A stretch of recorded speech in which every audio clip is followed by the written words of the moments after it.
Hi friends! Naimbitahan tayo dito sa Euro Extreme Circus sa Jensen. Last day na nila. At least nakahabol tayo.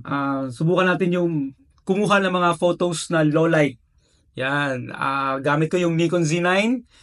Different kinds of autofocus modes tayo. Mayroong mga multi, 3D tracking, ganyan. So, ayan. Kuha din tayo ng mga crowd, yung mga reactions nila. Napakasaya. Congratulations din sa organizers sa pagdala dito sa Jensen. Kay Sir Abel, salamat sa pag-invite. Ito si Clown! Ito si Clown! Napakasaya din. Makulit.